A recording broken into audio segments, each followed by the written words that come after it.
ચાલો આગળ ભણીએ છીએ સ્વાધ્યાય 4.2 માં દાખલા નંબર 11 એનો પહેલો લઈએ છીએ. આપણે સાબિત કરવાનો છે 11 નો પહેલો. લેફ્ટ હેન્ડ સાઈડથી શરૂ કરીએ છીએ. નિશ્ચાયકમાં a minus b minus c, a minus b minus c, 2a અને 2a છે. બીજી હાર છે 2b,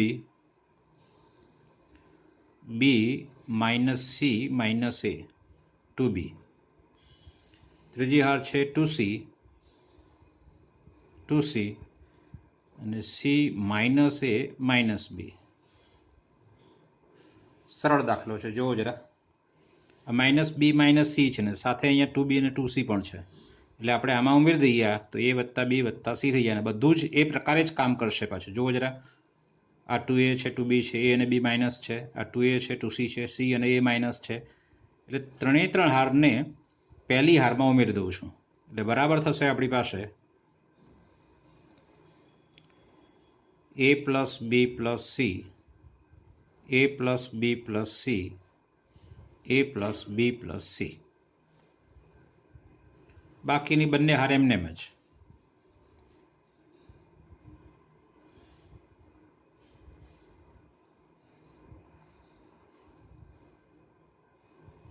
શું ક્રિયા કરી? તો આપણે R1 માં ક્રિયા કરી છે. શું કર્યું? ત્રણે ભેગી કરી, R1 plus R2 plus R3, ત્રણેયનો સરવાળો કર્યો છે. પ્રથમ હારમાંથી a plus b plus c સામાન્ય લઈએ છીએ, ઇઝ ઇક્વલ ટુ, ચલો તો શું રહેશે? પ્રથમ હાર એમનેમ જ 1 1 1, 2b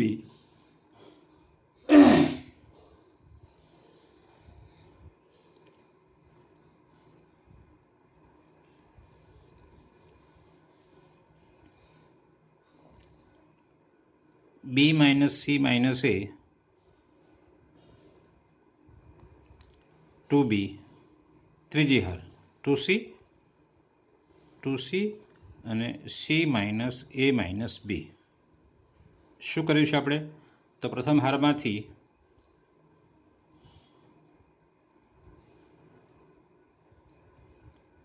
a plus b plus c સામાન્ય લેતા, ચલો ઇઝ ઇક્વલ ટુ, હવે તો સરળ છે, દેખાય તમને, ત્રણ એકડા આવી ગયા છે. એક હારમાં 3 1 1 1 છે, તો આ જે સરળ લાગતી હાર અથવા સ્તંભ એને બીજી બેમાંથી બાદ કરવાની. આ સરળ સ્તંભ છે પહેલો, તો એને હું બીજા અને ત્રીજામાંથી બાદ કરું છું. આ તો એમને એમ લખી દઉં છું. ચલો આ -1 વડે ગુણ્યું આમાં ઉમેરશું તો આ 0 થશે. આ માઇનસ વડે ગુણશો એટલે -2b, આમાં ઉમેરશો એટલે -b થઈ જશે. આ પ્લસ b છે ને, અને -2b એટલે -b થશે ત્યાં આપણી પાસે. એટલે -b minus c minus a, 2c તો અહીંયા 0 આવશે. ચલો આને ફરીથી -1 વડે ગુણ્યા આમાં મૂકું છું તો આ 0 આવશે, આ પણ 0 આવશે. 2b છે એટલે 2b માંથી 2b જાય 0, અને 2c ને -1 વડે -2c પ્લસ c એટલે -c minus a minus b જોઈ શકાય છે.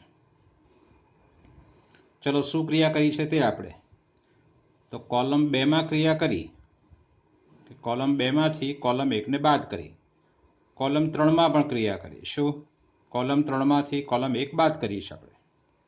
ઓકે, આ જે હાર છે એમાં 2 0 છે, તો પ્રથમ હારથી વિસ્તરણ કરીએ એટલે 1, આ 2 પદ તો લખવાની જરૂર નથી, માત્ર 1 ની સાથે આ બેનો ગુણાકાર ઓછા પણ 1 પણ લખવાની જરૂર નથી, કારણ ગુણાકારમાં 1 આવવાનો ને, એટલે ડાયરેક્ટ જ હવે is equal two a plus b plus c. 1 અહીંયા ગુણાકારમાં નથી લખતા, સીધો આ બેનો ગુણાકાર એટલે શું? -b minus c minus a નો વર્ગ છે. આ બેનો ગુણાકાર, એની જ વસ્તુ બંને સેમ છે, એટલે શું આવશે? તો કે a વત્તા b વત્તા c એનો ઘન, કારણ કે વર્ગ છે એટલે બધા છે એને બદલાવી શકાય, એટલે બરાબર રાઈટ હેન્ડ સાઈડ. ચલો દાખલા 11નો બીજો.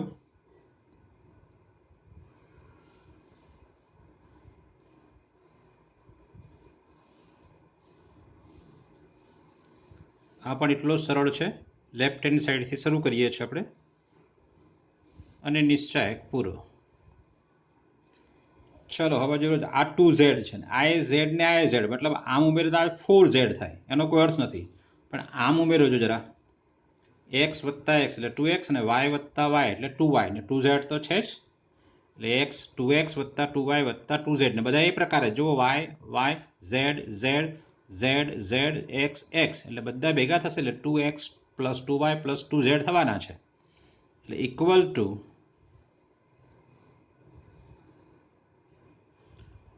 2 કૌંસમાં x plus Y plus Z, 2 કૌંસમાં x plus Y plus Z, 2 કૌંસમાં x plus Y plus Z. પ્રથમ સ્તંભ આવો બનશે. ત્રણેય ત્રણ સ્તંભ પહેલા સ્તંભમાં ભેગા કર્યા છે. બીજા બે સ્તંભ લખી દઈએ.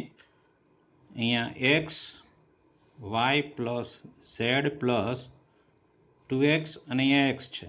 ત્રીજો સ્તંભ y y z plus X plus 2y છે. ચલો શું ક્રિયા કરી? તો C1માં ક્રિયા કરી આપણે. કઈ ક્રિયા કરી? C1 plus C2, C1 plus C2 plus C3 તમારે લાઇનમાં લખવાનું છે. ચલો હવે આમાંથી x plus Y plus Z સામાન્ય લઈએ છીએ તો x plus 2x plus Y plus Z. ચલો 2x plus Y plus Z સામાન્ય લઈએ છીએ તો પ્રથમ સ્તંભ શું બનશે? 1 1 1. બીજો સ્તંભ x y plus Z plus 2x x. ત્રીજો સ્તંભ તો કે y y z plus X plus 2y. ક્રિયામાં શું લખશો? C1માંથી 2x plus Y plus Z સામાન્ય લેતા. ચલો હવે 3 1 થઈ ગયા છે. જુઓ જરા, પહેલા સ્તંભમાં 1 1 1 3 વખત થઈ ગયા છે એટલે 2 0 બનાવવાના, એટલે સરળ પડશે આપણને. ચલો અહીંયા 2x plus Y plus Z, પહેલી હાર એમને લખી દઉં છું 1x y. સરળમાં સરળ આ છે એટલે પહેલી હારને બીજી ને ત્રીજીમાંથી બાદ કરવાની છે તો આ 0. x બાદ થશે અહીંયા શું આવશે? x plus Y plus Z. એક x બાદ થઈ જશે, અહીંયા 0.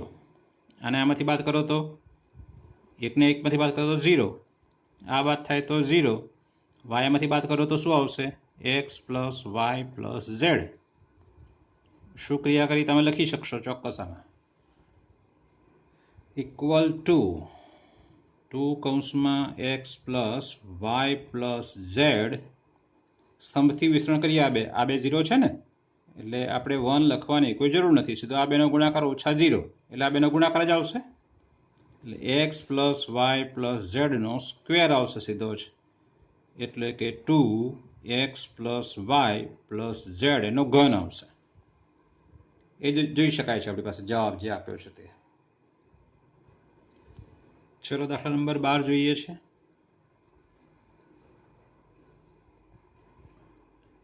લેફ્ટ હેન્ડ સાઈડથી શરૂ કરીએ છીએ. નિશ્ચાયકમાં 1x square x x 1 x square x square x અને 1 છે. ચલો ઇઝ ઇક્વલ ટુ, હવે દાખલો સરળ છે, અઘરો નથી. 1 માઇનસ એક્સના ઘનનો સ્ક્વેર કરવાનો છે. આ ત્રીજો સ્તંભ જુઓ જરા, અને હું માઇનસ એક્સ વડે ગુણી આમાં મૂકું તો 0. એક્સ તો છે જ, માઇનસ એક્સ વડે માઇનસ એક્સ સ્ક્વેર એટલે આ 0. માઇનસ એક્સ વડે ગુણી આમાં મૂકું એટલે 0. આ બે ડાયરેક્ટ 0 થાય છે. શું કરું છું તે જરા હું ત્રીજા સ્તંભને માઇનસ એક્સ વડે ગુણી પહેલા સ્તંભમાં ઉમેરું છું તો આ 1 માઇનસ એક્સ ઘન થશે અહીંયા, કારણ કે એક્સ સ્ક્વેર છે ને એને હું માઇનસ એક્સ વડે ગુણીશ તો માઇનસ એક્સ ઘન થશે અને માઇનસ એક્સ ઘન આમાં ઉમેરાશે એટલે માઇનસ એક્સ ઘન. કેટલા વડે આ સ્તંભને કેટલા વડે ગુણવાના છે? માઇનસ એક્સ વડે. માઇનસ એક્સ વડે અહીંયા, માઇનસ એક્સ વડે અહીંયા અને માઇનસ એક્સ વડે અહીંયા. તો માઇનસ એક્સ સ્ક્વેર એટલે આ 0 થઈ જશે. માઇનસ એક્સ વડે ગુણ્યા તો આ પણ 0 થઈ જશે. અને બાકીના બે સ્તંભ એમને એમ જ એક્સ 1 એક્સ સ્ક્વેર એક્સ અને 1. ચલો શું ક્રિયા કરી તે આપણે C1માં ક્રિયા કરી છે. શું ક્રિયા કરી? C1 minus C3. C1માંથી C3 બાદ કર્યો છે. ના, અહીંયા એક્સ ગુણ્યો છે પાછો આપણે. એ નહીં, આ એક્સ છે અહીંયા. C1માં ક્રિયા કરી. શું ક્રિયા કરી? C1 માઇનસ એક્સ C3 એટલે C3 ને એક્સ વડે ગુણીને C1માંથી બાદ કર્યો છે એમ કહેવાય ને આપણી ભાષા. ઓકે, આ બે 0 થઈ ગયા. તો પ્રથમ સ્તંભથી વિસ્તરણ કરીશું. મતલબ આ લખવાનો 1 માઇનસ એક્સનો ઘન અને પછી આના પર ચોકડી મારવાની. મતલબ 1 માઇનસ એક્સ ઘન જે હાર છે ને સ્તંભ છે કાઢી નાખવાનો. એટલે શું આવશે અહીંયા જોવો જરા. 1 ગુણ્યા 1 એટલે 1 માઇનસ એક્સ સ્ક્વેર ગુણ્યા એક્સ એટલે એક્સનો ઘન એટલે બરાબર જવાબ શું આવશે? 1 માઇનસ એક્સ ઘનનો હોલ સ્ક્વેર. બરાબર છે. ચલો દાખલા નંબર 13 જોઈએ છે. લેફ્ટ હેન્ડ સાઈડ બરાબર. નિશાયક પૂરો. ચાલો જરા જુઓ હવે. ઇઝ ઇક્વલ ટુ શું લખીએ છીએ તે આપણે. બરાબર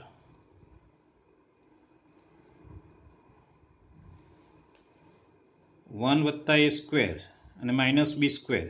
હવે આ બે પદો બરાબર જુઓ. ત્રીજા સ્તંભમાં આ 2b અને 2a દેખાય છે.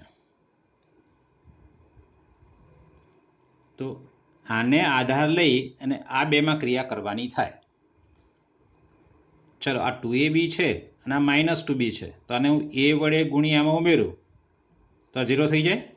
મતલબ આખા સ્તંભને a વડે ગુણી અને બીજામાં ઉમેરવાનું છે. ઓકે, ફરતી જરા. આ 2ab છે અને આ 2a છે. તો મારે આને 0 બનાવવું હોય તો આને કેટલા વડે ગુણવા જોઈએ? માઇનસ b વડે. 2a તો છે જ અને ગુણ્યા માઇનસ b એટલે માઇનસ 2ab આમાં ઉમેરો તો આ 0 થાય. એટલે કે ત્રીજા સ્તંભને માઇનસ b વડે ગુણી પહેલામાં ઉમેરો.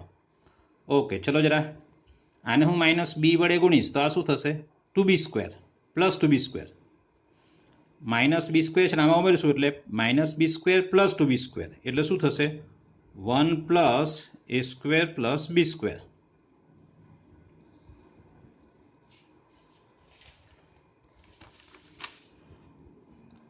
One plus A square minus B square છે. આને કેટલા વડે ગુણ્યા આપણે? માઇનસ બી વડે એટલે આ શું થયો?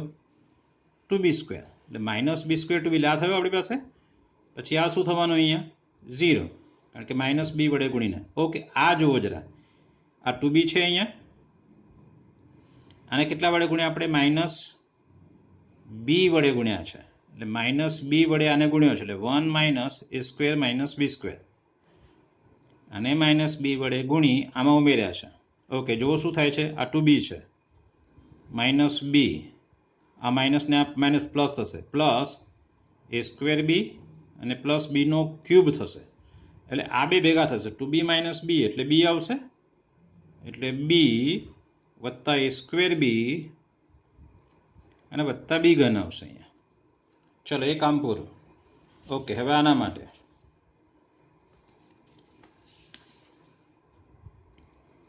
આ કેટલા છે? 2ab.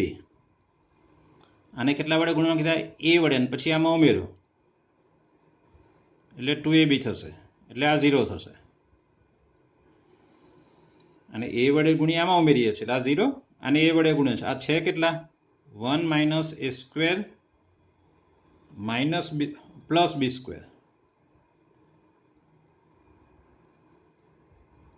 કેટલા વડે ગુણીએ છીએ આપણે આને? a વડે એટલે આ પ્લસ 2a સ્ક્વેર થશે.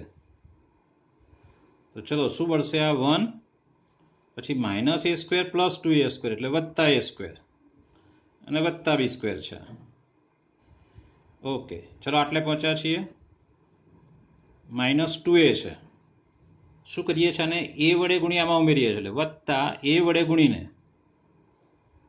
એમાં ઉમેરીએ છીએ તો શું થશે -2a એ વડે ગુણાશે એટલે a minus a cube minus a બીનો સ્ક્વેર. હવે -2a પ્લસ a એટલે માઇનસ a એટલે minus a cube minus a cube minus a B square minus a બીનો સ્ક્વેર. જુઓ જરા. ઓકે, એટલે એ કામ પૂરું થઈ ગયું. આ તો જે છે એ જ લખવાનું છે. -2b આ 2a છે અને 1 minus a square minus B square. ચલો નિશ્ચાયક પૂરો. શું ક્રિયા કરી તે લખું છું અહીંયા હું. તો પહેલા તો C1 માં ક્રિયા કરી. C1 માં ઉમેર્યા શું ત્રીજા સ્તંભને -b વડે ગુણી એટલે વત્તા -b વડે ગુણી C3 ને અને એમાં ઉમેર્યા છે. અને બીજી ક્રિયા શું કરી તે આપણી પાસે C2 માં ક્રિયા કરી. બીજા સ્તંભમાં C2 માં ઉમેર્યા શું કર્યું આપણે a વડે ગુણી C3 ને અને આને a વડે ગુણીને પછી આમાં ઉમેર્યા છે આપણે is equal two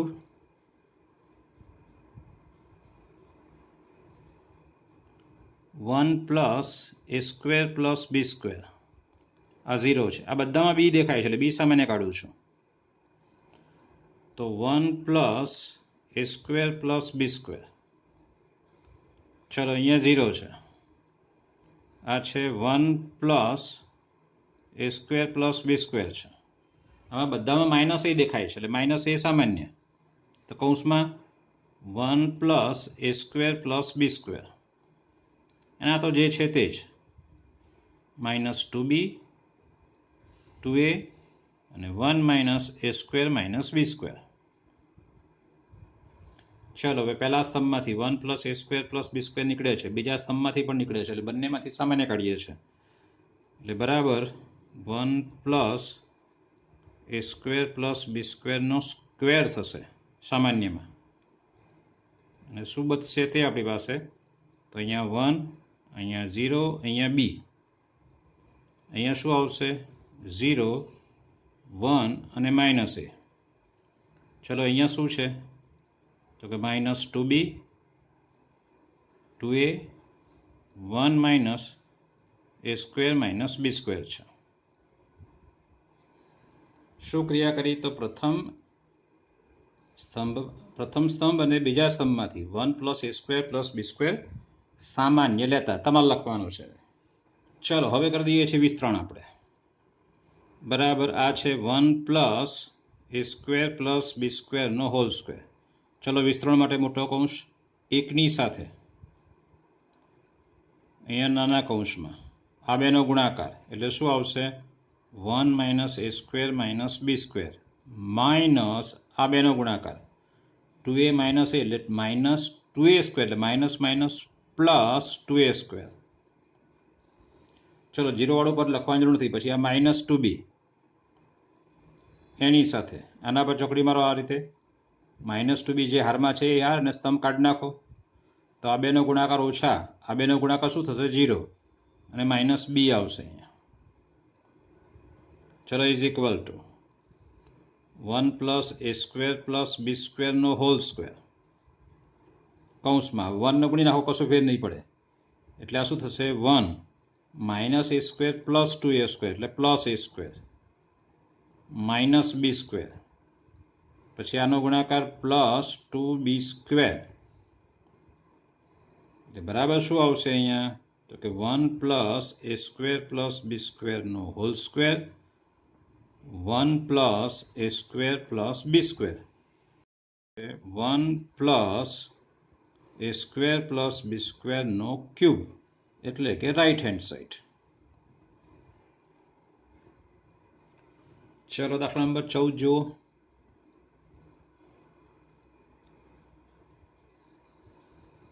left hand side બરાબર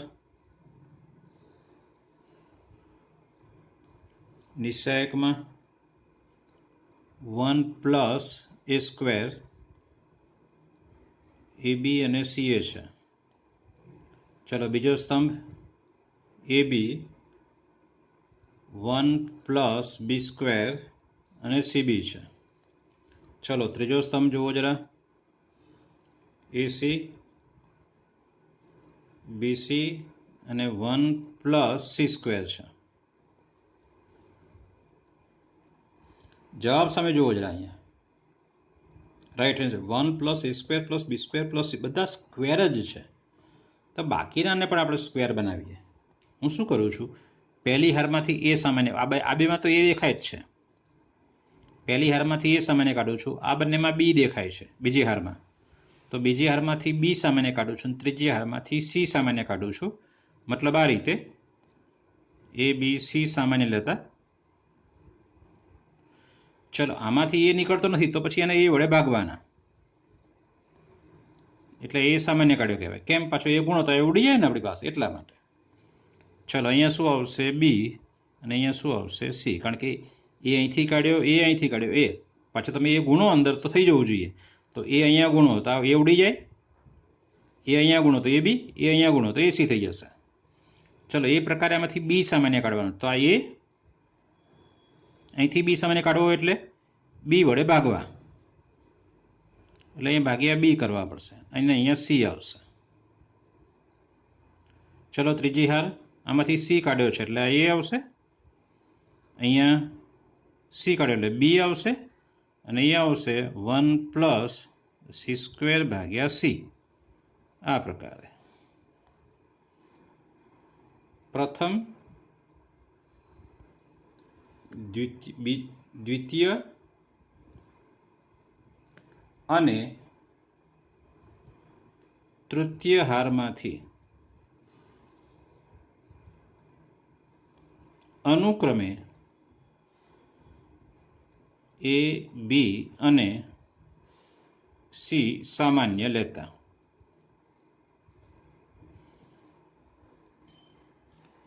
ચલો હવે સામે પાછા શું કરીએ છીએ તે પ્રથમ હારને એ વડે ગુણી દઈએ છીએ, બીજી હારને બી વડે ગુણીએ, ત્રીજી હારને સી વડે ગુણીએ છીએ.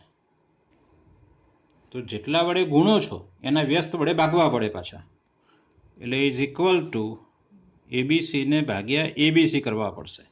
એબીસી તો હતા જ, પણ ભાગ્યા એબીસી કેમ કર્યા? કારણ કે આપણે પ્રથમ સ્તંભને એ વડે ગુણીએ છીએ, તો 1 અપોન એ ઉડી જશે, અહીંયા એ સ્ક્વેર થશે, અહીંયા એ સ્ક્વેર થશે. પ્રથમ સ્તંભને એ વડે ગુણ્યા એટલે જેટલા વડે ગુણો એટલા વડે ભાગવા પડે પાછા. અને હું બી વડે ગુણું છું તો આ શું થશે?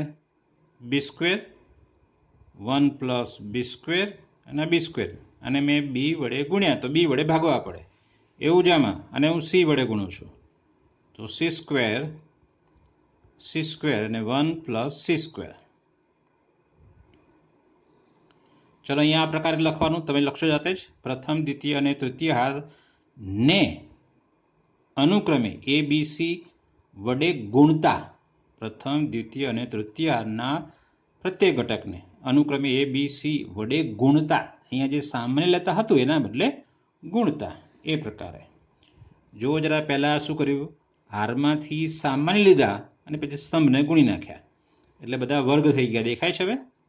ઓકે, હવે જવાબ શું લાવવાનો છે? 1 plus A square plus B square plus C square. મતલબ હું ત્રણેય સ્તંભને પહેલા સ્તંભમાં ભેગા કરું છું, ત્રણેય હારને નહીં, કારણ કે તો એ સ્ક્વેર થશે, બધા ભેગા થશે, તો આમના ભેગા કરું છું, સ્તંભમાં ભેગા કરું છું. તો જો 1 plus A square plus B square plus C square થશે, એવું ત્રણેય હારમાં થવાનું છે.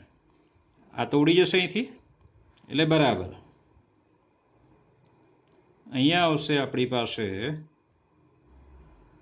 1 plus A square plus B square plus C square, 1 plus A square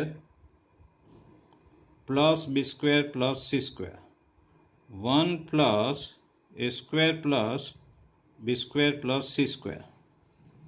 અહીંયા B square, 1 plus B square, અહીંયા B square, C square 1 plus C square.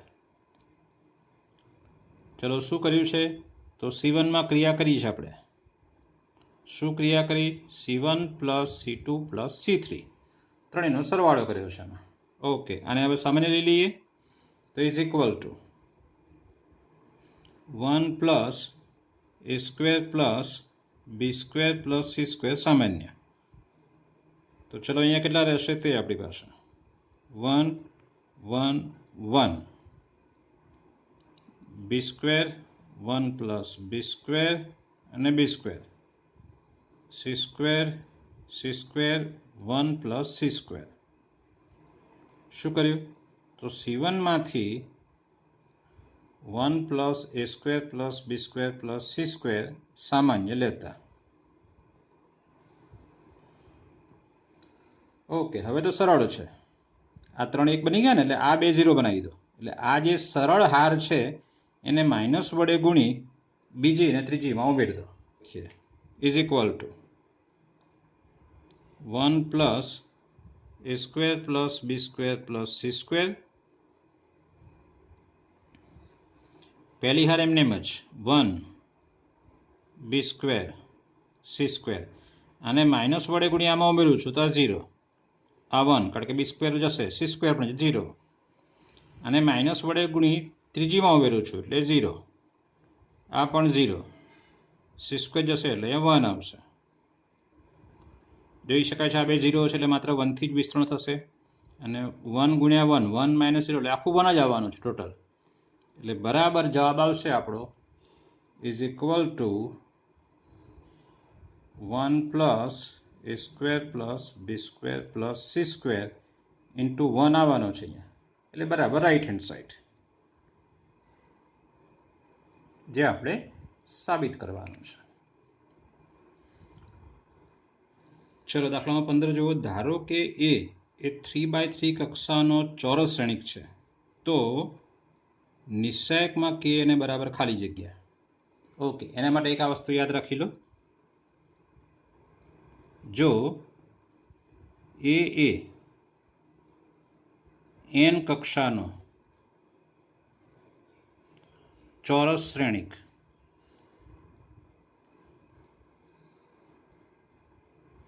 હોય તો નિશ્ચાયકમાં k into a બરાબર k ની n ઘાત a થાય. કારણ કે દરેક હારમાંથી k નીકળે એટલે બે હાર હોય તો બે હારવાળો નિશ્ચાયક હોય તો k ગુણ્યા k બાર આવશે. 3 હારવાળો તો k ગુણ્યા k એટલે k નો ઘન. એમ n હારવાળો છે. n કક્ષા મતલબ n હાર હશે અને n સ્તંભ હશે. દરેક હારમાંથી તમે k સામાન્ય કાઢો. કારણ કે k ગુણ્યા a મતલબ શું? તો શ્રેણિકના દરેક ઘટકને k ગુણાયેલો હશે. જ્યારે નિશ્ચાયક બનાવો ત્યારે દરેક હારમાંથી નીકળશે પછી k જે ગુણાયો છે તે. શ્રેણિકમાં તમે k ગુણો તો આખા શ્રેણિકને ગુણાય છે. જ્યારે નિશ્ચાયકમાં તમે k ગુણો તો કોઈ એક હારને ગુણાય અથવા કોઈ એક સ્તંભને ગુણાય. તો એ પ્રકારે થાય સેમ કે જે પ્રકારે ગુણાયો છે એ પ્રકારે બહાર નીકળે. એટલે k ની n ઘાતનું સૂત્ર બને અહીંયા. તો આપણો 15મા દાખલામાં જવાબ શું હશે? આમાં એ 3x3 કક્ષાનો ચોરસ શ્રેણિક છે, તો સીધો આન્સર લખી દેવાનો છે કે નિશ્ચાયકમાં k a બરાબર શું? તો k ની 3 ઘાત નિશ્ચાયકમાં a. કારણ કે એક સંખ્યા છે છોકરાઓ, એટલે એને પછી નિશ્ચાયકમાં લખવાની કોઈ જરૂર નથી. એટલે કયો જવાબ છે? સી. ચલો પ્રશ્ન નંબર 16 લઈએ છે. નીચેનામાંથી કયું સાચું છે? નિશ્ચાયક એ ચોરસ શ્રેણિક છે. બી, નિશ્ચાયક એ શ્રેણિક સાથે સંકળાયેલ સંખ્યા છે. સી, નિશ્ચાયક એ ચોરસ શ્રેણિક સાથે સંકળાયેલ સંખ્યા છે. અને ડી, આ પૈકી કોઈ નહીં. ઓકે, કયા સાચા છે જોઈએ. પહેલું એ, નિશ્ચાયક એ ચોરસ શ્રેણિક છે. ખોટું. નિશ્ચાયકને શ્રેણિક ન કહી શકાય અને શ્રેણિકને નિશ્ચાયક ન કહી શકાય. બંને અલગ છે, ભૂલ ના થાય. બી, નિશ્ચાયક એ શ્રેણિક સાથે સંકળાયેલ સંખ્યા છે. ના, દરેક શ્રેણિકની સાથે સંખ્યા સાંકળી શકતા નથી, એટલે બી પણ ખોટું છે. સી, નિશ્ચાયક એ ચોરસ શ્રેણિક સાથે સંકળાયેલ સંખ્યા છે. હા, આ સાચું. નિશ્ચાયક એ સંખ્યા છે અને પાછું એ ચોરસ શ્રેણિક સાથે સંકળાયેલ હોય. કોઈ પણ શ્રેણિક સાથે નહીં, ચોરસ શ્રેણિક માત્ર સાથે. એટલે ચોરસ શ્રેણિક સાથે સંકળાયેલી સંખ્યાને નિશ્ચાયક કહેવાય છે. એટલે સી એ સાચો જવાબ છે. એટલે આન્સર આપણો સી છે. ઓકે, સ્વાધ્યાય 4.2 પૂરું કર્યું છે.